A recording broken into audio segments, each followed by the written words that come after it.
পবিত্র মাহে রমজান উপলক্ষে বাংলাদেশ জাতীয়তাবাদী শ্রমিক দল সংযুক্ত আরব আমিরাতের পক্ষ থেকে দুবাই মার্কো পোলো হোটেল বলরুমে দোয়া ও ইফতার মাহফিল অনুষ্ঠিত হয়েছে।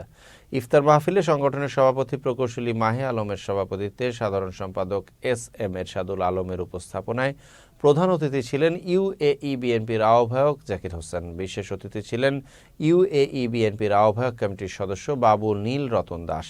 দুবাই শ্রমিক দলের সভাপতি মোহাম্মদ তরিকুল ইসলাম। প্রধান অতিথির বক্তব্যে জাকির হোসেন বলেন, বিগত সময়ে যারা দলের নেতৃত্ব দিয়ে এসেছেন তারাই আগামীতে দলের নেতৃত্ব দেবেন। এ সময় দলকে আরও শক্তিশালী করতে শ্রমিক দলের সহযোগিতা কামনা করেন তিনি।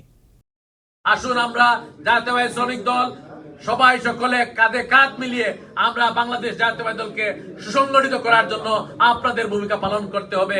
বাংলাদেশ জাতীয়তাবাদী দল আপনারা দেখেছেন এই ফ্যাসিস্ট সরকারের বিরুদ্ধে কিভাবে আন্দোলন করেছে। সেই আন্দোলনের ধারাবাহিকতায় দেশে এবং বিদেশে আমাদের প্রত্যেক নেতাকর্মী যারা নেতৃত্ব দিয়েছেন বিগত 17 বছর, তাদেরকেই নেতৃত্ব আগামীতে দিতে হবে।